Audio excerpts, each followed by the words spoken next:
Bonjour mesdames, mesdemoiselles et messieurs, bienvenue sur Top Media TV officiel, votre chaîne et messana toujours il y a qu'à informer bino na temps réel. Ba rumeur et bimaki que Ken Piana a été sérieusement tabassé, que Ken Piana a gravement blessé par rapport il y a qui impolitesse, par rapport il y a kobanga batute azwaki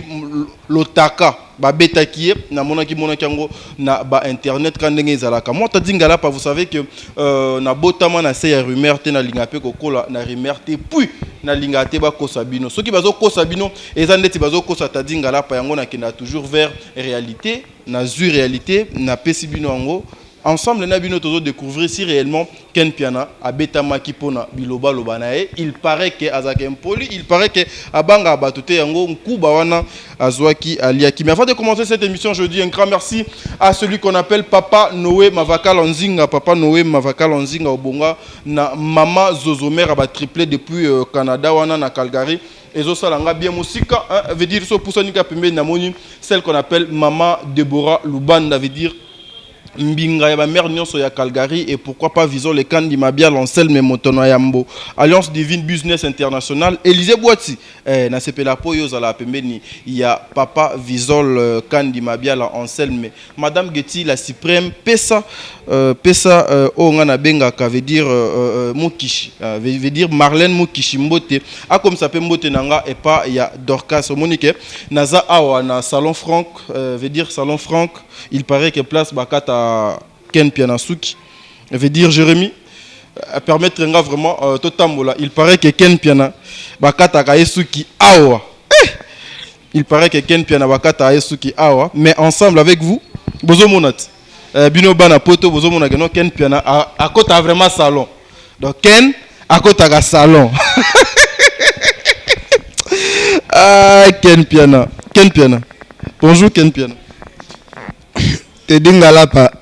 olandinga tina salo bongo ba émission ngatayo moko mais Ken Piana yo ebinga na mutu ya ba surprise vraiment papa okosunga biso justement 2 petites minutes otike moi ndambu tanga omoni aza coiffeur wa kata batebele a eza place ba star rebele bayaka ndeza boye fa weli sapo sai pa kata coiffeur ne préféré ka masana so kato. Ah bon? Mais oui, donc bana poto belé bayebi ba ministre soki baya wa coiffeur préféré na bango yo. Ken ngala sana yo na sengi bien que à kata yo suki mais to sala mois de l'homo ya moké s'il vous plaît. Topesa bato balanda biso respect babone nyonso ya Top Media TV officiel topesa bango longonia chef oko tikana Ken mo moké abaluka moi dimi katanenga suki na bisaki oti na bisaki otoko kaseta mutute mena go baluka yazo katanenga suki ponga alinga tondezi te na bisaki ngai faut moi ciseaux gilette ponga tondezi vraiment omesana na te komesa na ngote tondezi na kosela ngote omesana na ciseaux na linga ne tondezi te lobaki obanga tondezi na bangaka to ya sida exoko la pe par rapport à tondezi na biloko bana verni ba okata bon nga tondezi nde na s'intéressa na nga nango vraiment. Merci beaucoup alobi tondezi abangaka comprenez vraiment Jérémy Makaya sungangai nga pena balsa kiti oyo to lukana moeto solola avec celui qu'on appelle Ken Piana veut dire Ken Piana bino bomoni ngandege nazo bongisa nanga kiti nangawa na solo na Ken Piana. Non, nazo respecté Moussala Nae, mais tout solo abiso Ken Piana. Avant de commencer Bongo, je profite pour cette belle occasion que Jérémy Makaya Azo Pesanga de dire un grand merci à la grande dame, veut dire Nakati à Paris. Elle s'appelle la rose Chika.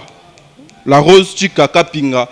veut dire la rose Chika Kapinga. Merci beaucoup maman parce que olobaki que no yonde oza la canon, veut dire la canon na solution yo pe solisanga et ça langa tellement bien na yebi que place oza au sepeli Ken Piana boni ba activité boni makamunyo so bien que na yeko surprendre place bazo ko kato suki bon ba activité zo le kanango vraiment pepele moni na salon Franck oza meilleur salon vraiment RDC na biso. Donc bakatanga soki na pona oti aéroport na oti za boss Junior Mawete patron Junior Mawete ndenga za Kinshasa et sengaka air oza pembeni ba patron il faut que la paix propre que la soin parce que omoni lelo na vie ko lukaka te air okutana na batu moko ya minene oh se faire laisser parce que monga quoi lisakasuki na ba méchant peut-être ya boulot monga boulot senga pena il faut travailler pena donc il faut travailler pena tina fait fort ya boulot tozora msu tanku tu ya kokata ata suki te po ba boulot le ka makasi mena minute na za moi stop muke po boss junior mawete azawa il faut to so la moi makambu moi mingi pona aye alandela nzembo na ye vraiment fali pour pas embellir un album donc il kalata album a fali ezobima moi je pense en tout cas boss junior mawete wana bazaba patron ya minene oso akiti Kinshasa mutu déjà oza sauvé oza l'aise bango bazande ti ba ve Jimmy Belau ba se Pauline Lumumba ba Del Joko ba Good Danger donc italaka lelo bon séjour na boss junior mawete o ayena madame. Merci beaucoup. Nazo Pesabino dans nos éléments oyo. Il y a celui qu'on appelle le boss. Il s'appelle Bongo Nakombo. Il y a Junior Mawete. Bah bon séjour na Kinshasa. Patron veut dire patron. Veut dire patron. Patron. Il y a bah patron Junior Mawete. Bah bon séjour na Kinshasa. Total na nos éléments oyo ken piana. Aouti kozwa patron Junior Mawete na aéroport. Et puis on se retrouve tout justement après.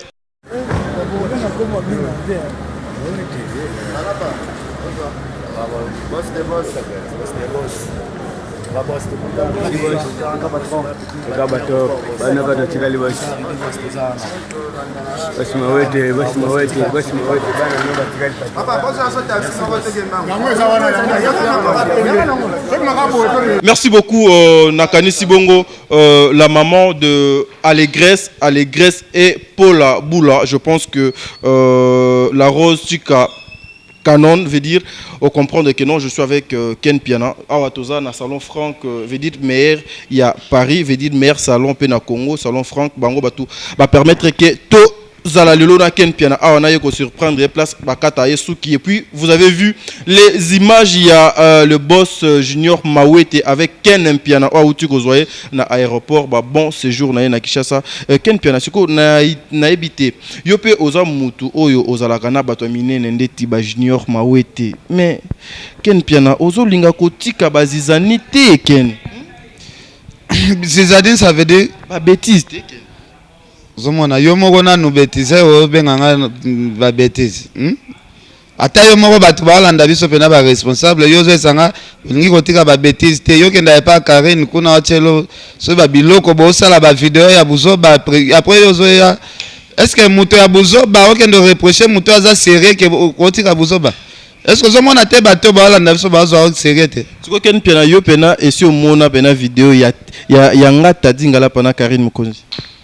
Non, na lobete ke na rappeler mais bosala ka ba vidéo ke ndaka pa na eti. Oyebi ba genre nini ya bemission obino bosala. Siko na tuna Ken Piana. Yo ozalaka na problème na Karine Mukonzi ou bien dozakani.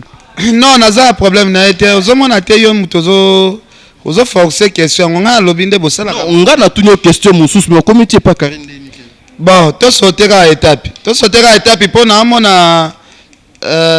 to sotera étape. Répondre question nanga. Ken Piana trop dans le bêtise mais ozalana bato minene et c'est dit à quoi? Musala nanga eza musala nangai na ba relation nangai ezo correspondre te façon yo zoloba. Nazala musala mususu ba relation nanga pe na entretenir onde mususu.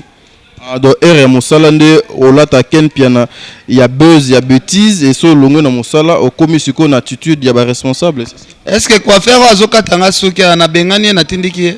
nazongi sérieux po bakatanga suki te. Ah, je comprends. Ezaka ndenge moko so epe na parler na bana nga na kozonga tant que père responsable. Mais il paraît que yo pe lisola bano beti mais il paraît que Ken yo bota mona modo sundola o wangana. Il nazana bana misato. Na confirmé te mais je dis il paraît. Te nazana bana misato. Ero lobi moko kutolobi mukena na bana misato. Père responsable. Mais oui. Nazana bana misato. Merci beaucoup. Vous avez compris que Ken Piana c'était responsable en fait. Azana bana misat, alobi azana bana misat. Awa nazana Ken Piana tozo luka moeto solo naye parce que na annonce nanga vous avez compris na mekaki ko annoncer bino bilo moko obino bomoni moni na ba titre mais ngata dingala pa na linga ko kende na source toujours na zola bino information et puis na diffuser yango Ken Piana abeta maki. mais namoni Ken Piana à ta blessure ezate na nzoto Ken Piana yo ozala pena na ba problème na banani bon koloba ke non Ken Piana betamaki c'est faux archi faux ezali kaka ba actualité lelo site nyonso to ezoluka nango actualité il faut kotia komba Ken Piana bambi no titre bambi n'importe quel titre bambi zela na Ken oyo nyonso bazo sala po ba yebaki kenga na koya ou bien yo yebaki déjà na oya o soigner terrain o luki salon moko bakata suki bien salon franc pour ça la moi biloko pour la tsabana poto que non Ken peut doit bimisaka 10 francs pour na suki na bon na loba daji moko baboti saka chako na boumbu te eza ndenge moko kaka mabe na nga po na tsalisi yo émission na place ya kitoko boy po yo mesano na basalo te vraiment donc na comprendre daji o balobaka ke non baboti saka jamais chako na boumbu donc yo ifalaki pose la place bakata yanga suki po ozomona ngo miracle po basalo franc qui vomez ezalaka mingi te na Kinshasa mais ya kaka awa mwa muke ero mesana obanda mona ngo normal yo assure que suki nanga o ndenge yo zo mona ngo boye bakata ngo na balabala Ken bongo suki pena ekotaki salon to mona pe valeur suki yango. Merci beaucoup. Et comprenez que Nazana Ken Piana. Ken Piana, la toute première question par rapport à la rumeur, donc non, tu as été tabassé. Nazo lingana tout nango boye Ken Piana. Général Defao, que je cite le nom ici, apesi concert Nabiso Karine Mokonzi. Mais apparemment, tu troublé. Et tu es troublé. Et comme il continue n'importe quoi, n'a insulte Ken Piana. Est-ce que ça jalousie ou bien ezaka kimutema mabe na senga bandeko na biso apotoka so ba moni titre émission mo ba Ken Piana ba tel sukomba général de fa en tout cas botala na binote po comme nango kaka mutu nyoso ya akosi likambo na ndenga lingi en tout cas botala na binote soit otie na yo kaka titre no Ken Piana botala ne Ken Piana ba okate suki na salon franc botaka pe ba titre bongo c'est normal po toza na kati ya salon franc ba okata nga TV mutu moko ba kyo titre Ken Piana tabasa la mo Ken Piana boy na boy bozalaka na posa na bando betisa pe ba journaliste yonde bazubaba babetisaka parce que doyebi mambo sala ngana babetanga te kolanda ba titre ba chaka répondre question ngasoko betisi ngaso toucher ngaka mwa muke ngaza pa tue refite ke babetisi ye nga bongo te ngasoko toucher nga muke tambola rapé bien oza makasi dona osenga ba pardon wana ebaniki non pardon eza pouvoir o libérera au sali problème reconnaître que problème on a sali eza mabe na sala ki yango par erreur ko senga pe pardon ko yo lingi donc komi bimisa koza donc intouchable point non naza intouchable te so na sali mabe l'état pe ezalite mais soki mutu yende na ba provocation o créer ba base ya buzoba na lobaki na otike la mutu laisser aller lisusu te répondre na question nanga Kasiken ki question ni on a tuna ki par rapport ya trophée à Karine Mokonzi o de Belsio Liboma ba pesa na bango ye ngaza atina nango te parce que soko bandi sikoyo ko reprocher via des fois ezobi manette za impoli apesa ye meilleur journaliste ye journaliste afinga rabatute ye journaliste vrai journaliste RDC Momba Karine Mokonzi en tout cas fait des fois félicitations pesa ba trophée nyonso Ken Piana naza na réflexion mo nazo lingana sala yo nanga Ken Piana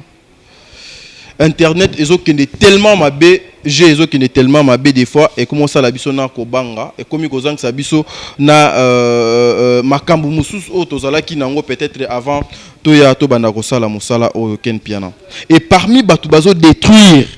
masse parmi batu bazo boma internet Ken Piana kombo na yo ezalaka cité que Ken Piana aza mosali ba buzz que Ken Piana moto azo créer trouble voire même botala na chaîne na ye na site na ye bilo ni donc les kakuna est-ce que Ken Piana tu peux pas kozwa temps moko bopena aux 8 temps il y a réflexion on meka ko raisonner ndenge nini tokoki ko memela makambo ya presse en ligne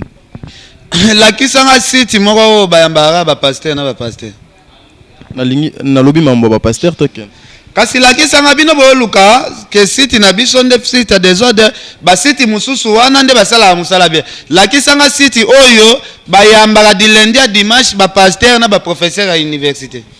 Moi, je n'ai pas dit que non, site au bayamba ba pasteur na ba professeur. Au moins na ba site nyonso okutaka bayamba ba Sankara, ba Mosaka, ba Patche Refi, ba Ken Piana.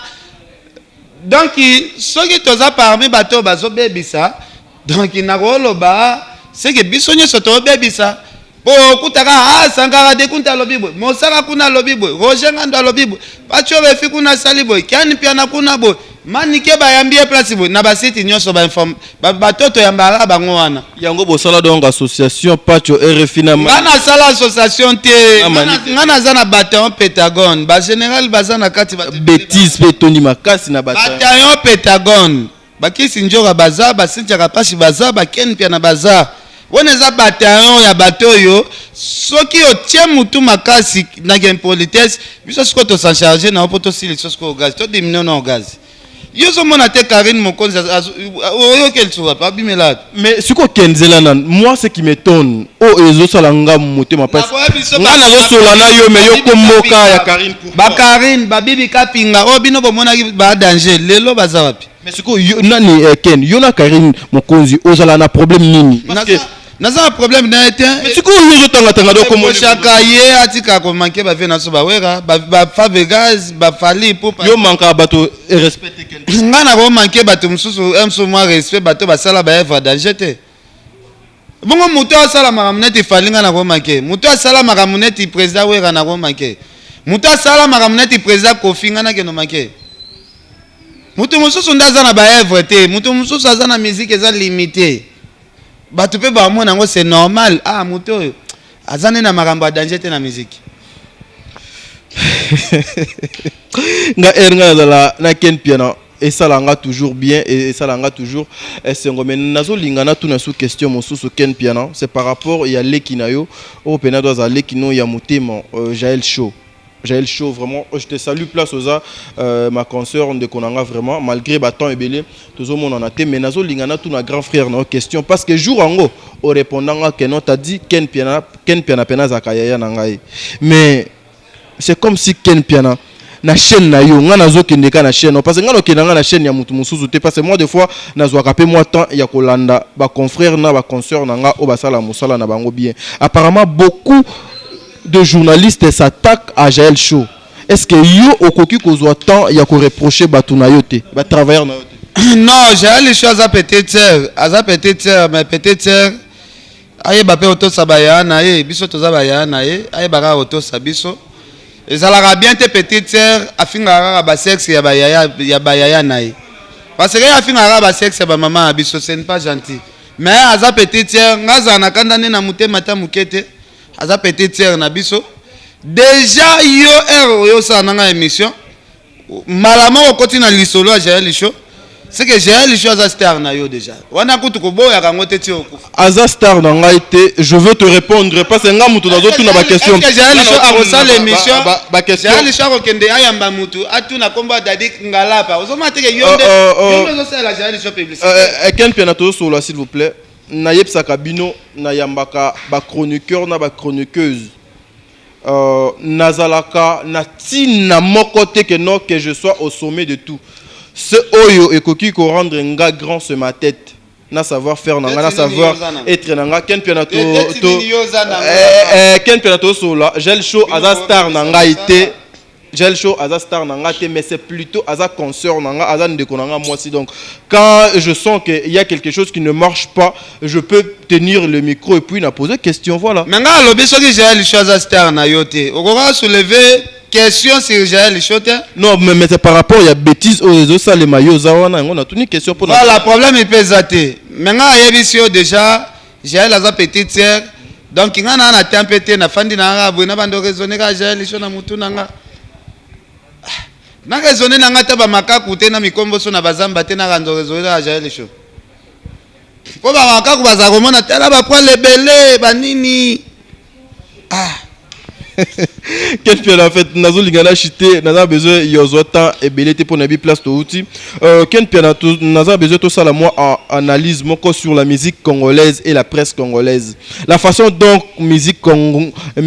ya Congo ezala ki lobina ndenge ezo nandenge ezalelo yozo monande ni avancement ezali ou bien tozo ko creuser ka justement boulou potomi kotisa. Bon, musique avancement ezalaki na avancement te mais falinda elebiso avancement liboko moko déjà ndenge balobaka loboko moko elongolaka silité yaka Josette osangana te osala famille ce n'est pas pour rien nzambe akelanga inayo donc ezali ke non bavie oyo bazalaki kodefendre musique badefendaki musique na ndenge bablagi te mais ezala ba ivoirien ba nigérien ba yaki po babotola nini so esengaki sikoyo leki na bango fali aya sangana apesa force lelo ozomona musique ezongi na maboko na biso grâce à Fally Ipupa donc Fally Ipupa yo moko yebi ninge fala ochobuka parking inter na tunio osala analyse mais yo okomo kineka na kam tite musique mati po Fally na minute yo aza nominé parmi ba star international oyo ezosenga biso te photo voter star na biso Fally Ipupa soki lelo Fally abimi premier na ba renommée international et vous la fierté na biso ba congolais oh yo so moni na Afrique bâtir sélection ya ba star ya monde oyo il faut ba voter bango po moko bima champion na Afrique ba poni pe mutu moko na RDC Fally parce que yo yebisanga ke musique na biso za ozonga sima na Afrique toza na combien de pays oyo bazui ba artiste na bango te biso na RDC bazui artiste na biso na Nigeria bazui Davido bazui na Wizkid 3 artistes africains oh ba keisko ba artiste nyonso tu ya bamboka nyonso ano batikali bakete ozo musique na so za muke dimaso Fally azo ngai te dingala pa musala ngo posa na loenge nga tu question yo sala do analyse mais musique na so ke liboso merci musique et ke liboso est-ce que la presse congolaise ezo accompagner la musique congolaise na avancement nango presse congolaise ezo accompagner musique na biso na avancement te biso nde batu ya presse tozo distraire ba musicien bazonga sima yango moni Fally azo s'intéresser mingi na presse congolaise te yango moni musique ya Fally ezo ke liboso bao bazala po wana journaliste asali moi base botala Wera danger weza jibaza danger nani aza danger botala bambwa wera botala bambwa kofi lelo bato bozo inventer bazo mema musique na biso siko wapi siko muto alakisaka na basapatu te na bambwa te na basizo te na bagilete bakatele suki te tala place a mema musique na biso seke totika ba musicien bazala concentré na musala olie to yaka ko dese bango sapatu na yango na pesi fleur ya wera mbote na pesi di on a distraction. Merci beaucoup eza distraction. Je pense que vous avez compris. Moi analyse aucun piano auti ko sala par rapport ya musique pe ba journaliste ya Congo. On a ba journaliste belé ba BBC boulot on a pas de Ken et respecter micro. On a pas de respecter micro. Pas de refi.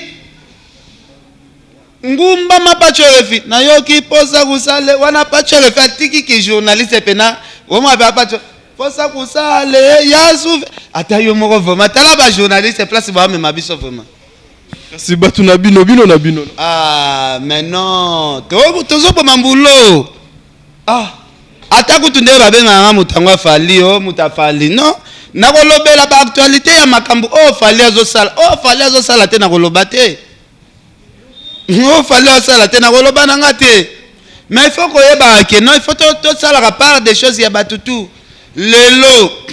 nga ko émission na bulaki oya ko tuna nga makambo ndenge bakoseli mwana ya vie na biso grand pote Koffi Olomide makambo bakiozo mwana moko bakokana na mwana vie na biso mopao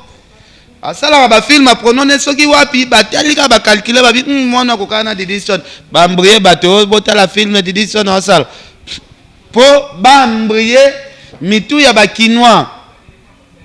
en tout cas soki eza ba congolais nde basalaki biloko wana nazo déplorer eza mawa trop na basali comportement ba genre wana